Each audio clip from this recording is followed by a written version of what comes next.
नमस्कार दोस्तों, आज की इस वीडियो में मैं बात करूंगा trading account, profit and loss account, balance sheet हम कैसे बनाते हैं। अगर हमें यह balance sheet, trading account, profit and loss account manual तैयार करना हो या एक्सेल में तैयार करना हो तो हम किस तरीके से तैयार करेंगे, इसका पूरा बेसिक पॉइंट हम समझने वाले हैं। दोस्तों, अगर जब टैली में आप काम करोगे तो टैली में यह जो रिपोर्ट है, profit and loss account, balance sheet, trial balance, trading account, यह खुद ही जनरेट हो जाता है। आपको अलग से जनरेट करने की जरूरत नहीं होती है, लेकिन आपको बेसिक जानकारी होनी चाहिए कि किस तरीके से आपको मैनुअल तैयार करना पड़ जाए तो आप किस तरीके से तैयार कर सकते हो, इसका बेसिक पॉइंट क्या है, इस वीडियो में बिल्कुल सरल तरीके से मैं आपको सब कुछ बताने वाला हूं। तो चलिए दोस्तों, हम देखते हैं सबसे पहले ट्रायल बैलेंस।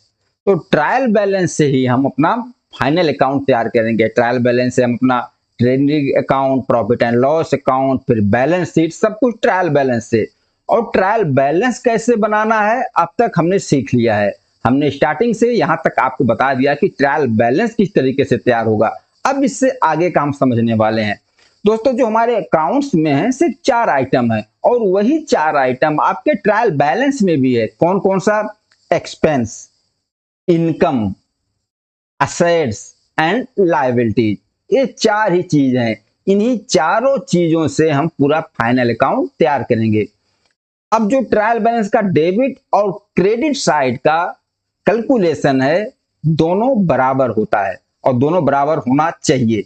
अब हम यह समझ लेते हैं, जो बेसिक पॉइंट है आपको समझना चाहिए। जो ट्रायल बैलेंस का डेबिट साइड है, यहां क्या होता है? ट्रायल बैलेंस के डेबिट साइड में जो अमाउंट आपको दिख रहे हैं या जो आइटम का नाम लिखा हुआ है, या क्या है? तो अभी हमने देखा कि ट्रायल बैलेंस में आप अकाउंट्स में 4 आइटम होंगे। कौन कौन से? Expense, income, assets and liability. तो जो ट्रायल बैलेंस का डेबिट साइड होगा, इधर या तो एक्सपेंस होगा या तो असेट्स होगा। क्लियर हुआ? ट्रायल बैलेंस के डेबिट साइड में या तो एक्सपेंस या फिर असेट्स। ओके। अब जो ट्रायल बैलेंस का क्रेडिट साइड होगा, इधर या तो इनकम होगा या फिर लायबिलिटीज होगी। चारों चीज क्लियर हो गए? चारों चीज आ गई इसमें। ट्रायल बैलेंस के डेबिट साइड में एक्सपेंस और असेट्स, और ट्रायल बैलेंस के क्रेडिट साइड में इनकम एंड लायबिलिटीज। ओके। अब जब हम यहां से ट्रेडिंग अकाउंट में या प्रॉफिट एंड लॉस अकाउंट में पोस्टिंग करेंगे तो वहां कौन सा आइटम कहां पर जाता है, यह चीज हमें समझना है। क्योंकि हम यहीं से आइटम को उठाएंगे और सीधा अपने, अगर यहां से जो पार्ट ट्रेडिंग अकाउंट में जाना होगा ट्रेडिंग अकाउंट में रख देंगे, जो प्रॉफिट एंड लॉस अकाउंट में जाना होगा यहीं से उठा के उसको प्रॉफिट एंड लॉस में रख देंगे, और जो अमाउंट या जो आइटम यहां से बैलेंस शीट में जाना होगा वो बैलेंस शीट में रख देंगे। तो हम इसको डिवाइड कर देते हैं। आपके सामने ट्रायल बैलेंस दिख रही है, इसमें चारों चीजें हैं। तो जो एक्सपेंस और इनकम, एक्सपेंस और इनकम जब आपका होगा, यह आपका कहां चला जाएगा? यह आपका trading account and profit and loss account में चला जाएगा। ओके। और अब क्या बच गया? अब बच गया लायबिलिटीज एंड असेट्स। जो लायबिलिटी और असेट्स होगा यह आपकी बैलेंस शीट में चला जाएगा। तो चलिए हम देखते हैं एक एक आइटम यहां से उठा के किस तरीके से हम रखते हैं। अभी समझ लीजिए, जो आपका एक्सपेंस होगा, इसमें जो एक्सपेंस आपको दिख रहा है, आपके एक्सपेंस 2 तरीके के होंगे। या तो डायरेक्ट एक्सपेंस होगा या इनडायरेक्ट एक्सपेंस होगा। तो जो डायरेक्ट एक्सपेंस होगा वह आपके ट्रेडिंग अकाउंट के डेबिट साइड में जाएगा। ओके। और जो इनडायरेक्ट एक्सपेंस होगा वह प्रॉफिट एंड लॉस अकाउंट के डेबिट साइड में जाएगा। ओके। और इनकम भी इसी तरीके से 2 तरीके का होगा, एक डायरेक्ट इनकम होगा या इनडायरेक्ट इनकम होगा। जो डायरेक्ट इनकम होगा वह ट्रेडिंग अकाउंट के क्रेडिट साइड में जाएगा, और जो इनडायरेक्ट इनकम होगा वह प्रॉफिट एंड लॉस अकाउंट के क्रेडिट साइड में जाएगा। ये बेसिक पॉइंट था। अब हम देखते हैं। अब मान लीजिए हमारा यह purchase central, purchase local, transportation charge, या क्या हमारा, यह हमारा परचेज अकाउंट है और यह हमारा एक्सपेंस है। और एक्सपेंस में कौन सा एक्सपेंस है? यह हमारा डायरेक्ट एक्सपेंस है। तो आप बताइए, अब इस डायरेक्ट एक्सपेंस को हम कहां पर लेके जाएंगे? अभी हमने देखा जो डायरेक्ट एक्सपेंस होगा वह ट्रेडिंग अकाउंट के डेबिट साइड में जाएगा। तो चलिए हम ट्रेडिंग अकाउंट को देखते हैं। ये है हमारा trading account, profit and loss account, एक में ही तैयार किया हुआ हमने। जो ऊपर का पार्ट है यह आपका ट्रेडिंग अकाउंट कहा जाएगा, जिससे हमारा ग्रॉस प्रॉफिट निकल कर आएगा, और उससे नीचे का जो पार्ट होगा वह हमारा प्रॉफिट एंड लॉस अकाउंट कहा जाएगा, जिससे हमारा नेट प्रॉफिट निकल कर आएगा। तो हम पहले, और आपको समझाने के लिए हमने डेबिट और क्रेडिट भी लिख दिया है। तो यहां ट्रेडिंग अकाउंट के डेबिट साइड में हमारा क्या जाएगा? Direct expense. और देखिए अगर आपका ओपनिंग स्टॉक है, सबसे पहले आपका यहां ओपनिंग स्टॉक ले लिया जाएगा। इसके बाद हम अपना डायरेक्ट एक्सपेंस जो होगा यहां दिखा देते हैं। तो हमने अपने ट्रायल बैलेंस में डायरेक्ट एक्सपेंस ये उठाया है यहां तक, जो हमारी परचेज है और जो ट्रांसपोर्टेशन एक्सपेंस है, इसको हम उठा के यहां रख देंगे अपने ट्रेडिंग अकाउंट के डेबिट साइड में। तो ट्रेडिंग अकाउंट का डेबिट साइड हमारा क्या है? ओपनिंग स्टॉक है नहीं, तो परचेज अकाउंट। तो परचेज अकाउंट हमारा 13,85,000, देखिए 13,85,000 यहां रख दिया, और इसकी डिटेल भी हमने दिखा दिया किस किस चीज का 13,85,000 है। परचेज सेंट्रल, परचेज लोकल है, ट्रांसपोर्टेशन चार्जेस जो भी है, ये सब डायरेक्ट एक्सपेंस है। तो हमने डायरेक्ट एक्सपेंस को दिखा दिया। अब इनकम, जो इनकम होगा वह ट्रेडिंग अकाउंट के क्रेडिट साइड में जाएगा। और कौन सा इनकम? Direct income. अभी हम डायरेक्ट एक्सपेंस और डायरेक्ट इनकम को ही देख रहे हैं। डायरेक्ट एक्सपेंस को हमने रख दिया ट्रेडिंग अकाउंट के डेबिट साइड में। अब जो हमारी डायरेक्ट इनकम होगी, उस डायरेक्ट इनकम को हम रखेंगे ट्रेडिंग अकाउंट के क्रेडिट साइड में। अब हम देख लेते हैं हमारे ट्रायल बैलेंस में हमारी डायरेक्ट इनकम क्या है। तो हमारी जो इनकम है सेल्स अकाउंट, जो हमने सेल किया है वह हमारी इनकम है। सेल सेंट्रल, सेल लोकल, जो भी हमारी टोटल सेल है, यह हमारी इनकम है। और कौन सी इनकम है? या डायरेक्ट इनकम है। तो इस सेल्स अकाउंट को उठा के हम रख देंगे अपने ट्रेडिंग अकाउंट के क्रेडिट साइड में। तो हमने सेल्स अकाउंट को रख दिया कितना? 11,31,500, यह हमारा इनकम हो गया। और कौन कौन सा डिटेल इसकी हमने यहाँ नीचे शो कर दिया, सेंट्रल सेल्स, लोकल सेल्स, इसका हमने यहाँ डिटेल दिखा दिया। अब जो क्लोजिंग स्टॉक है, क्लोजिंग स्टॉक भी तो हमारा इनकम साइड में जाएगा, यानी कि ट्रेडिंग अकाउंट के क्रेडिट वाले साइड में हमारा क्लोजिंग स्टॉक भी रखेंगे। तो हमारा क्लोजिंग स्टॉक कितना है? क्लोजिंग स्टॉक है 4,50,331।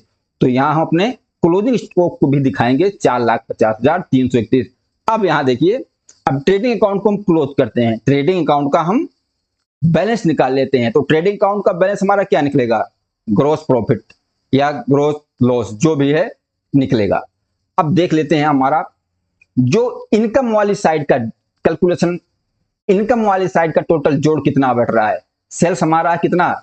11,31,500, और क्लोजिंग स्टॉक हमारा है 4,50,331। टोटल कितना आया? 15,81,831। ओके। अब इधर हमारा जो एक्सपेंस है टोटल कितना है? परचेज अकाउंट का एक्सपेंस 13,85,000, जो डायरेक्ट एक्सपेंस है। अब जो हमारा इनकम है, इनकम में से हम एक्सपेंस को माइनस कर देंगे। जो डिफरेंस आएगा वो हमारा क्या आ गया? Gross profit. अब इधर जो इनकम हमारा 15,81,831 है, और इधर जो हमारा एक्सपेंस है कितना है? 13,85,000। तो डिफरेंस कितने का आया?